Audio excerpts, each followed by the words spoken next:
Ja, herzlich willkommen zurück im Hauptstudio der Shift 2021. Ich habe gehört, das war ein wirklich intensiver Nachmittag. Ich habe mich da auch eingeklinkt. Es wurde viel diskutiert und gefragt. Nicht und eben auch wieder Hoffnung geschöpft, habe ich gesehen. Auch zum Teil optimistische, lösungsorientierte Ansätze eben für viele Probleme, die sich neu präsentieren in der Welt der digitalen Ethik. Ich freue mich jetzt sehr. Die Leitung nach Wien steht zu einer Koryphäe der digitalen Ethik. Es ist der Philosoph Mark Coeckelbergh. Er ist ein Belgier. Er lehrt aber Technologie und Medienphilosophie an der Universität Wien. Und er gehört dieser hochrangigen Expertengruppe an, die sich mit Artificial Intelligence, auch der EU-Kommission, befasst. Er hat auch tonnenweise Bücher, muss man schon fast sagen, publiziert zu digitaler Ethik, auch für ein breiteres Publikum, nicht nur Fachliteratur. Also man kann es nur empfehlen, da das ein oder andere Mal reinzuschauen und zu lesen. So, hi Mark, and welcome to our Zoom talk. Welcome to Shift 2021. I just told the audience that you're part of the high-level expert group on artificial intelligence for the EU Commission, and that you're in the Austrian Council of Robotics and Artificial Intelligence. We're very happy that you're here. How are you? Yeah, good afternoon or good evening, I should say. Yeah, I'm fine. We're still in lockdown here in Austria, but yeah, it seems like you're broadcasting and lecturing for a year now, and it's only digital. I guess it's very expensive. That's right. Yes, it's sitting in front of the screen these days. All the time. No, and are you ready for a quick digital ethics warm up?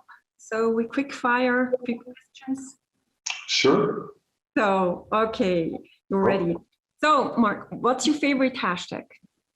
Is it like social distancing or stay healthy or? So AI ethics and climate. Okay, and WhatsApp, Trima, or Telegram? Trima? Trima. Do you know it? That's actually Swiss-based. That's, or are you still on WhatsApp? Yeah, so I moved to Signal because it's more safe. Okay, good to hear. And I know Telegram, of course, yeah, but the other one I didn't understand. Yeah, it's quite a high security messenger app. We use a lot here. And do you have a COVID tracing app? No, I don't use it myself. Why not? I don't know how effective it really is. I think it can also create a lot of anxiety when you're out and about and get a message. So I prefer personally not to use it. Okay, and do you have a follower recommendation, a must follow on social media for digital ethics? Yeah, there are many people. For example, Carissa Feliz has a book out on privacy is power, or for example, Kate Crawford, who is like me interested in also the climate and environmental consequences of AI. Okay, and Google or DuckDuckGo? Sorry? Search engine, Google or DuckDuckGo? Google. Still Google. So who should be vaccinated first, the elderly or the essential workers? Elderly. Questions, highly debated. Pardon me? Elderly. The elderly, okay. And what's your favorite ethical app? So Tech for Good app. I like this app, Good to Go or something, where you can order food that otherwise will be thrown away. I like that because I think it's good to be careful about what we eat and also how we eat and what we do with our food. And you're very interested in sustainability. Too Good To Go, we know it, of course, as well. In Switzerland, it's a food waste app. So thanks a lot for this warm-up. And dear audience, please pose questions to Mark. You can do that via chat. It would be most helpful if you would pose it in English, of course, then it's easier and quicker that we can pose it directly. So first section of our talk, it's the newsy part. We have to talk about the pandemic and its influence on digital ethics. On this, I mean, we've really experienced that digitization has speeded up on high-speed digitization. But what kind of impact did this have on digital ethics?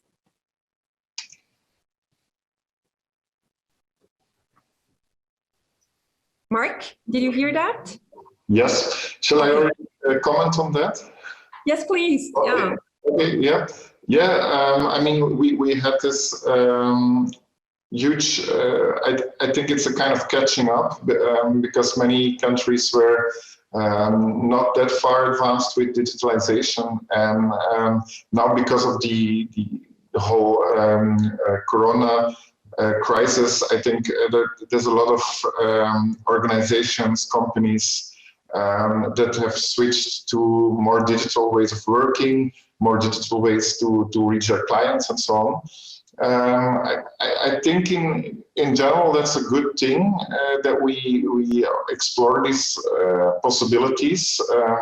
I mean, one reason is of course that is also good for the environment. Often, you know, all the travel that we did before, or all the commuting, you know, it kind of opens up things to think like, okay, how can we do things maybe differently? On the other hand, it's of course, yeah, it means that we also lost something, and especially, of course, social life that's more person to person, which is also important at work. And so, yeah, there are a lot of disadvantages too. But I think it's also, you know, kind of exciting big social experiment. How can we actually do things? And for me, it's I'm very interested in social change, how we can change society and move on. And I think it's interesting to see that in a very short time, like 1 year basically, that we have changed so much that we can actually digitalize. But also that we can change the way we work, the way we organize things. So, you know, that's a positive side. You know, we all know the bad sides, but that's definitely a positive side. Yeah, the bad sides, of course, we have to talk about these as well. Authoritarian tendencies, I mean, fundamental rights have been limited. Citizen rights and so on, surveillance just, yeah, is on the rise. So what would you say, what's worrying you there? Yeah, so many people are worried about privacy. I think that's an important concern, of course. It's a concern I think is partly already taken care of by some of the regulation that we have in Europe. The GDPR, the General Data Protection regulation is there. But it remains something we have to keep in mind. I'm also worried about citizens' rights when it comes to the freedom that is sometimes taken away from people. I think there should be good reasons for that. And yeah, surveillance. So even if our data are not very private, I think it's still a problem that that these possibilities of surveillance are increasing, and that gives also, you know, both companies as governments opportunities to manipulate us, to do things to us. So I think it's not, the discussion should not be only about privacy, but also more generally about like what are these political consequences for us citizens, consumers.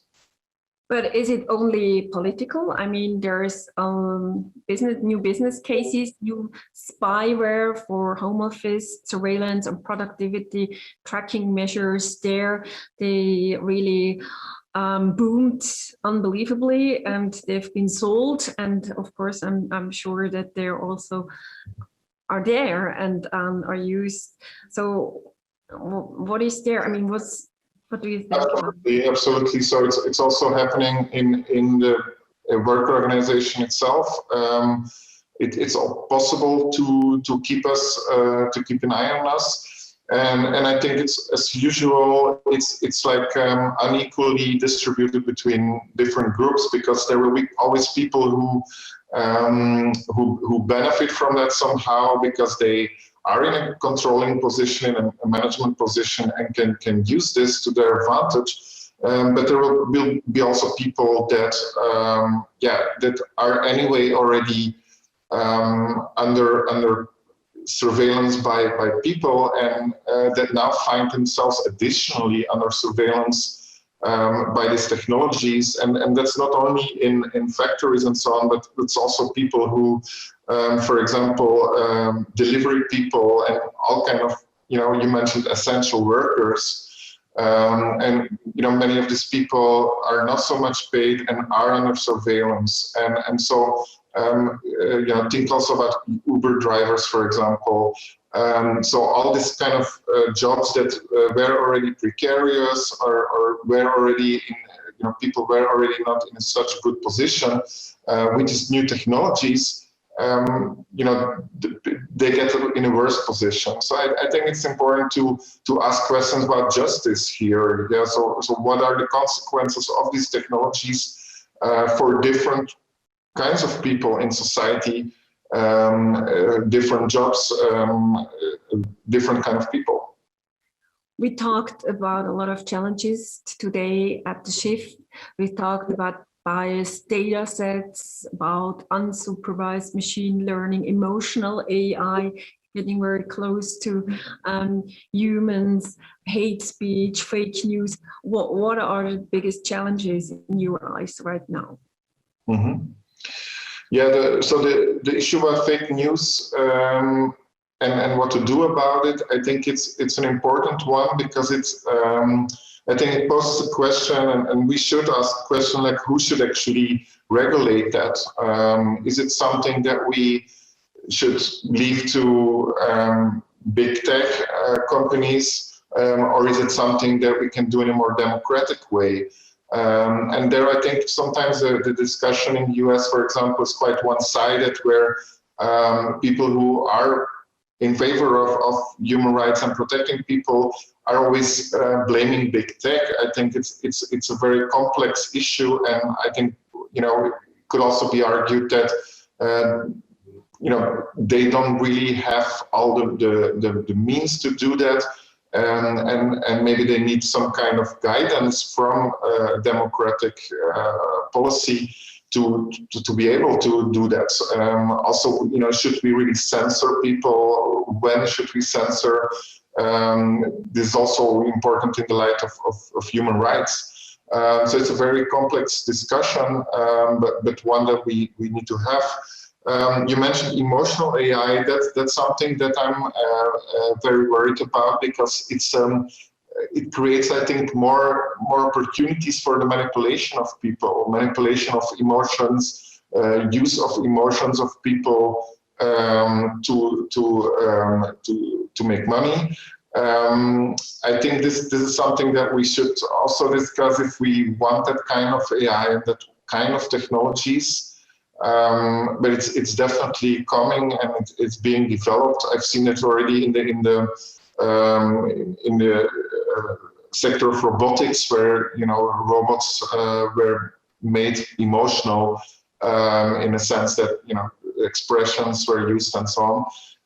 So there's a lot of questions there, like don't we deceive people? Don't we exploit people's emotions? How to deal with that? Yeah. So you laid out the whole challenges, and now, of course, we go more in a solution-focused part of the discussion. Before, I want to look at a few questions coming in. For example, Philip was asking, what are the mentioned negative impacts by AI on climate? He was asking, I hope I understood that correctly. Mm-hmm. Yes, so one impact is that some types of AI, some types of machine learning in particular, uses a lot of electricity, a lot of energy. So this energy, this electricity is coming from somewhere, and when this energy is not generated in a climate-friendly, environmentally friendly way, then this is a problem. Another issue is that in general, with all our gadgets and all our computing devices, these are still material things. So that the whole digital economy is actually not fully digital in a sense of virtual or so. It's very material. And so all these materials have to come from somewhere. They have to be mined, for example. So that has an environmental impact. Next to impact on people, people who sometimes in very harsh circumstances, low paid and so on, have to work to make possible that we, use our devices and have a relatively luxury free time. Yeah, I mean, this huge learning, training machine algorithms, they use a lot of energy as well, so it's not really this impact is often not talked or not seen, and even now they started to have this unsupervised machine learning, so it's even with more data sets and data.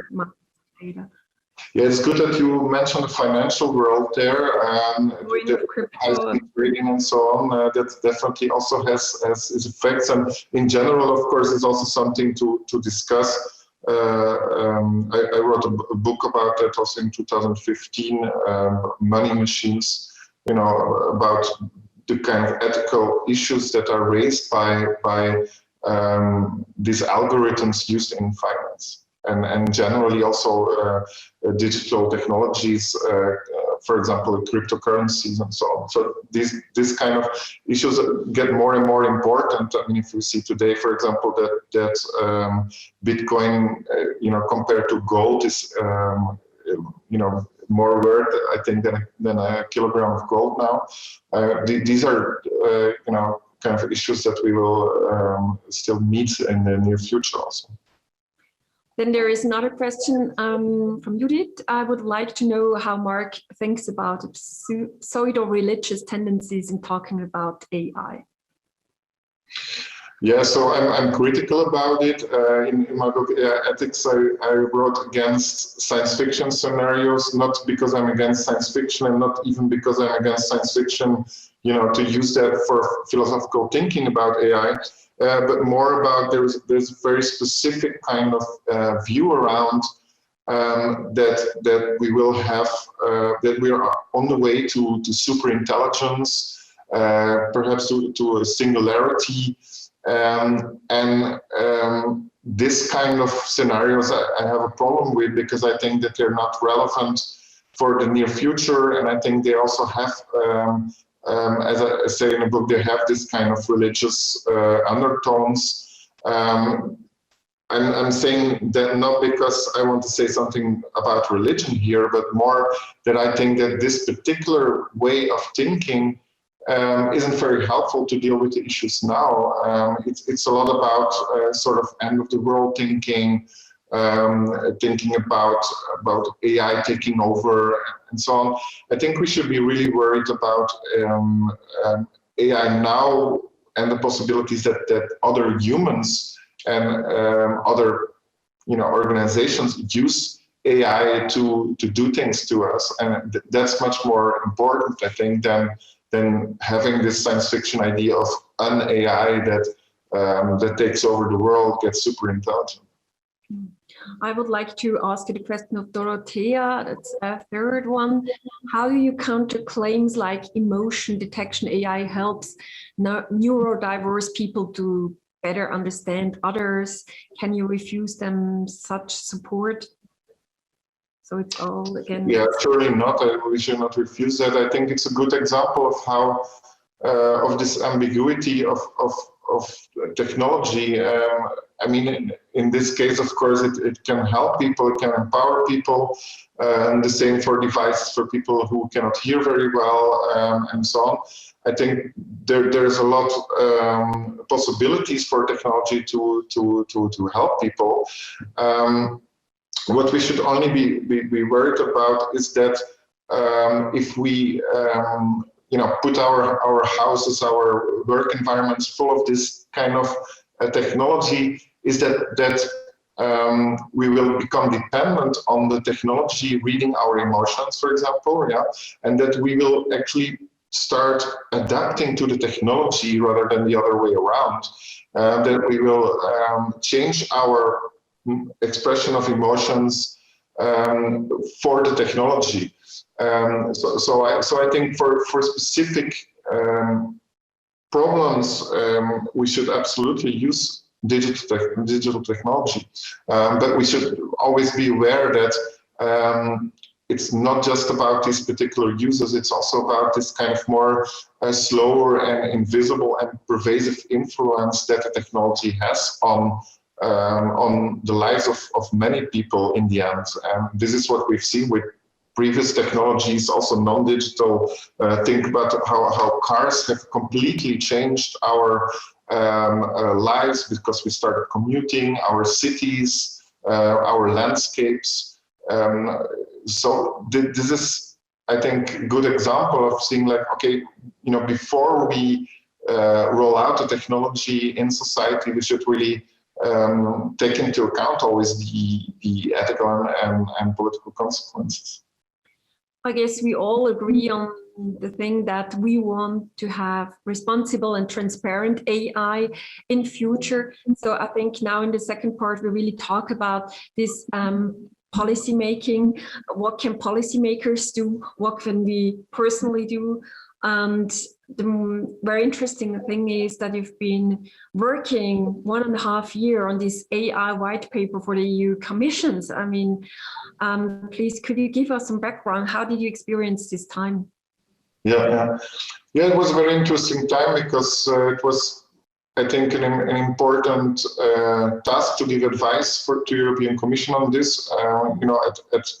At this point in time, I think we can still do something about AI and the consequences. We can put in place some regulation, and so I think it was a really exciting time to be there and to be part of this group. For me, it was also a bit in the beginning, getting used to this because it was, it's called an expert group, but actually there were also a lot of people in there who were more defending particular interests. So you would have people in a way who were doing more political stuff, so it was kind of a lobbyist game, I guess. I mean, there have been industries there and politicians and. Yeah, there was certainly that going on. So as an academic, you feel like, okay, this is not my game, and I'm not trained for that. Of course. Nevertheless, I've tried to, in the space that I was given, to contribute to things. For example, I have contributed to the assessment list, and in particular the societal and environmental consequences of AI, and there I could talk about, for example, the energy used by AI. So I think it was possible to do something, and I'm quite happy that I wasn't there and that I stayed in there, unlike some colleagues from ethics. But I do think it was there were some challenges because of this mixed nature of the group, and also of course because you never know how much influence the group actually is going to have on policy. And there were moments that I thought like, okay, this is, we're doing this and it's going nowhere. Also, contributed to an opinion article about that, warning that this could be just a fig leaf for doing business as usual. So, I think a few colleagues of ethics colleagues, they left the group as well, because they kind of criticized that this is just whitewashing and you can't really. Yes, and I think it's important to let's hear this kind of critical sound, and which I also did through that article, but at the same time I felt like, okay, this is also an opportunity to constructively try to influence, and this is also in general my idea when it comes to ethics and in more industry context. I think it's I'm very critical in thinking about change of society, but at the same time, I think it's, not possible to have change only by protesting, by writing critical articles. I think it's very important, but change has to come from all kinds of sides. And so I think a good way of approaching ethics of AI is to try to work together with the technical people in the development, work together with people in business and industry to try to see like how can we make sure that AI is more ethical at the stage of development, rather than just complaining afterwards, or rather than just saying like, okay, they're all bad and therefore we should stop everything.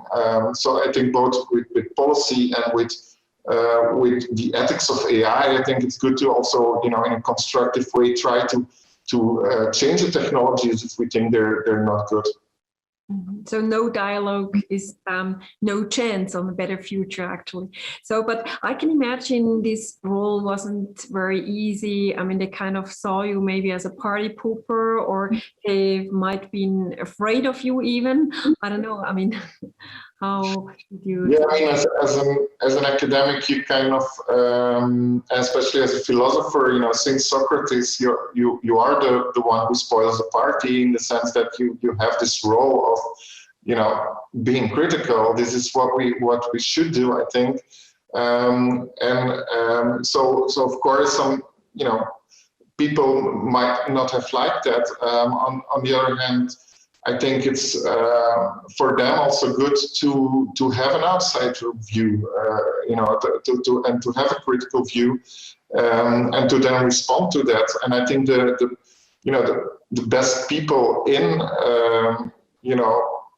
innovation, in the best entrepreneurs, the best people who are leading in business, I think that they know that it's good to also look outside and get in the critical voices. We don't always see that, and we had with Google this cases now where AI ethicists get kicked out. I don't know exactly what happened there, and I cannot comment on the details therefore. But it's definitely, I think there is something between that where both worlds don't meet, and a world where ethics is just fig leaf. So I think ethics can play a critical role, but in practice, it's often, of course, this to get this dialogue going, and to not immediately have the lobbyist pitches. That's something that definitely was challenging during that time. But after all, there was this AI white paper, there was a result. Still, then you published an article and you say, like, you've written an article, Europe needs more guts in context of digital ethics. What do you mean by that? Yes, what I meant there is that it was clear that, we have done so much work on these documents. We've written this ethics guidelines. And afterwards also the assessment lists, which I think is a nice bridge towards more the practical ways of what can we do to to improve things. And then you see that the European Commission didn't take much into account of what we did, didn't really use most of the work we did at that point. And so this is something that was definitely frustrating, because you're there, you spend time flying there every month, doing the work, and then you see that the Commission doesn't really go for a regulation at all. Maybe just in a nutshell, what have you missed in the paper? Yeah, so I think what they did was they said, like, okay, trustworthy AI is important, and trustworthy was really, I think, a term that was pushed by the Commission itself. But they really went mainly for like stressing in investment. Yeah, we need to invest more in AI, and they didn't really get into the detail of like, okay, what kind of regulation is now needed to really implement the ethical guidelines. And I think that's an important next step. And I think that's something that, that they could do more, also in line with the initial digital strategy. So at that point I was very disappointed about that. We have to see now with this Commission how this will evolve, and if also some really difficult issues, like for example the relation between EU and big tech in the US, how this will be further handled in the future. But I think it's good that, I mean, from my perspective, it's good that Europe, there, instead of just waiting what others do, or say like China does this, US does that. I think it's important to have our own innovation strategy and to really embed ethics in that, and say, like, actually this is something we in Europe are strong in, because actually, I mean, if you look at how people in the rest of the world, I was contacted by so many people interested in how we do things in Europe when it comes to the ethics of AI, because I think we are strong in ethics, and it's something that we should see as an advantage, an asset, and not as something that's holding back innovation or something. I think innovation and ethics can and should go together if we do it right. So nevertheless, right now you say trustworthy AI made in Europe, that's an illusion. I don't say it's an illusion. I think if we can have the right kind of regulation for it, if we really do things already at the level of the development of the technology, I think we can work towards technology that's not only accepted, because trustworthy often means accepted in the language of policy and industry, but I think it could also be a good technology when people see, for example, in the medical sector, that this technology can really help diagnosis and therefore help people. I think it's possible, and we, it might be even morally required to have the technology.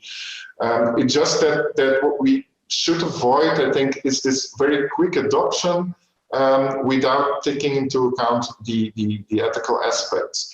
And for example, in the medical sector, that means that you make sure that there's also the judgment of the doctor, and that the doctor doesn't really totally trust on the AI. So in a way, too much trust in AI is not good, because then it's the AI who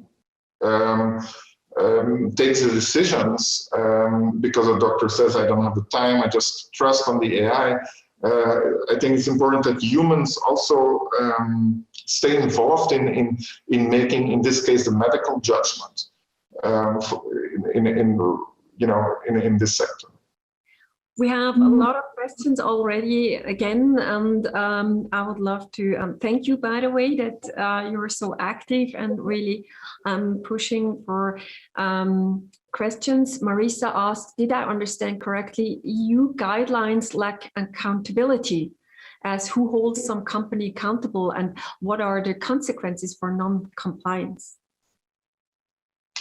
I think that's a very good remark. So ethics is, of course, not a legal framework. So, but I think, as I already suggested, I think regulation is necessary based on the guidelines. And so, what I definitely miss is a translation of the guidelines into a regulatory framework that can, be effective in making the technology more ethical.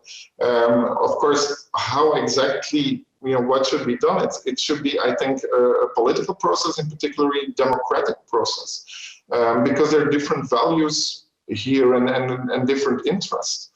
But I think I would like to see a framework where accountability for AI is assigned, and it's not an easy problem. I published on problem of responsibility, explainability. Also, it's not immediately easily solved, but I think in the end we need to come to that. We need to come to a practical and also legal way of making sure that people are accountable for what happens.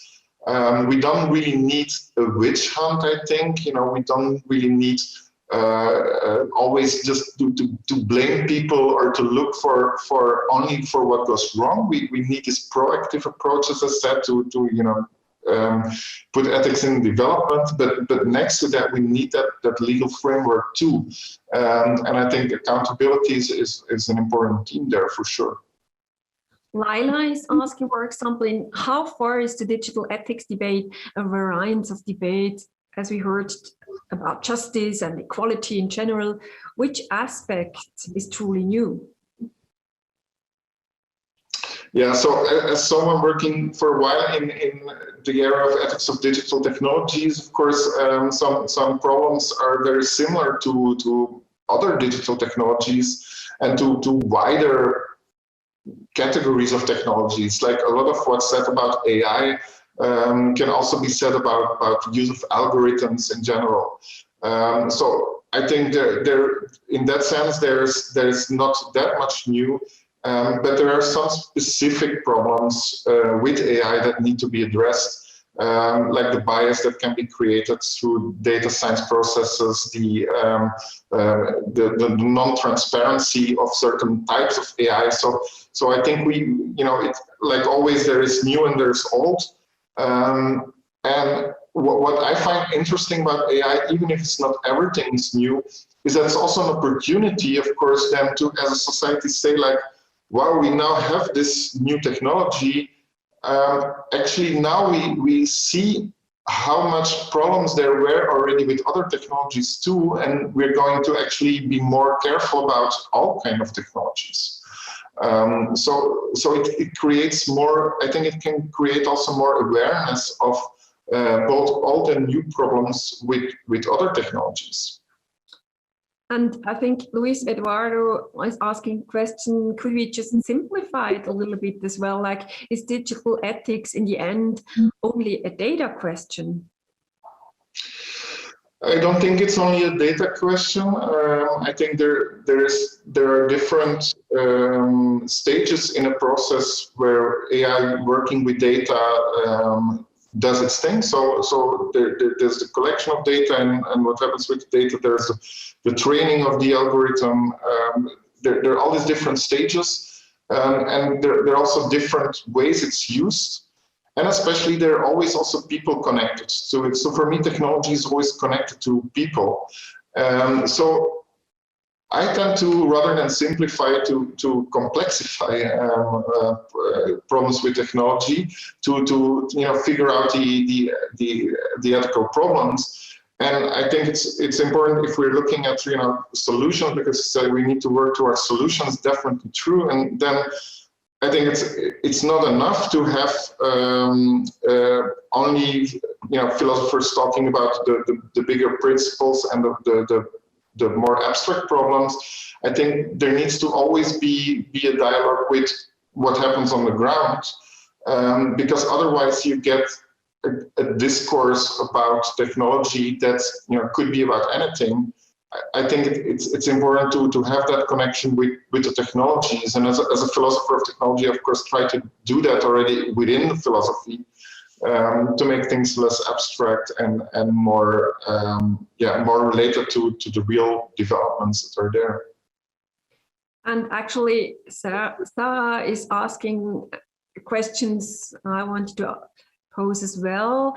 What can we do personally about digital ethics? And she's asking, which skills do you consider crucial to teach young generations to enhance digital ethics literacy? Mm-hmm.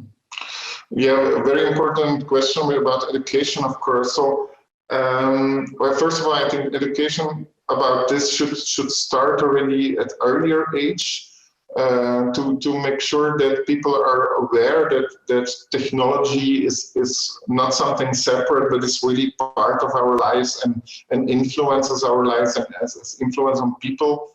So I think it can already be done quite early. How exactly it needs to be done, I think the best thing is to have, instead of like it's often now, you have ethics courses that are separate from the rest of the curriculum. I think it would be great if ethics would be built into the main courses, so that people who, IT people who learn coding and so on, already at that stage really see that ethics belongs to my profession, or ethics belongs to what I do. That it's not something alien that afterwards comes to them. Because if it's the alien that comes afterwards, then it's like, okay, I don't know what this beast is, and I'm not sure if I want to even take this course, if it's not compulsory, and then the education fails. So I think it should be part of it, just as we, it's like combine it with a cooking course where you learn to cook the dish, but at the same time you also learn something about health, about the packaging of the food and so on. So bringing in the wider context, bringing in the consequences and the significance of what we do for other people, for society, I think is something that can be done at in many sectors and levels, and definitely needs to be done in the case of technology. So it needs schools integrating ethics in all of the subjects taught or topics taught at the schools.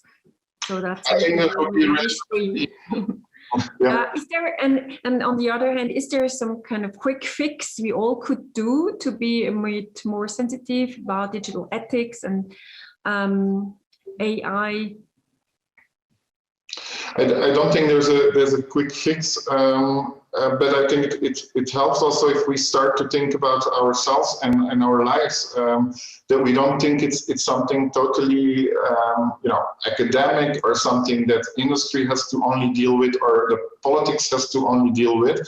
I think in our own lives we can already see, for example, how addicted that we are to the smartphone, or how easy it is on social media to or how hard it is on social media to find good, reliable information and so on. And so I think there's no quick fix, but there's I think a fast track to awareness if we think about what is actually the place of technology in our lives, and what do we like about it, what we don't like about it. I think this kind of conversations can be held already also with young people in schools and everywhere, because people are, school kids are already confronted with this kind of problems from very early age now.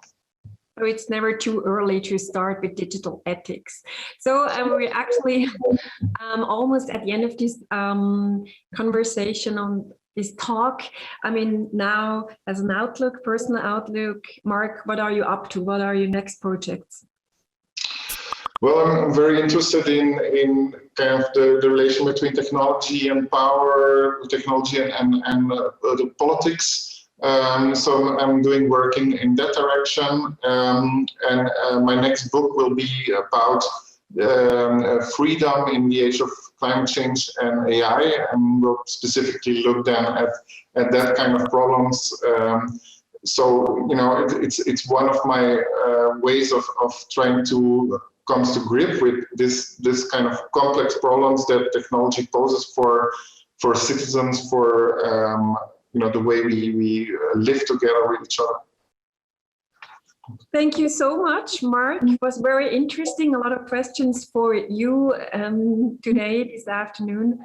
And I keep fingers crossed. We're looking forward to your new projects and books publishing, and AI, ethics, digital ethics and climate change, a pair, very interesting pair. And wish you good luck with that. Thank you, Mark, and bye-bye. Thank you for the chat. Bye.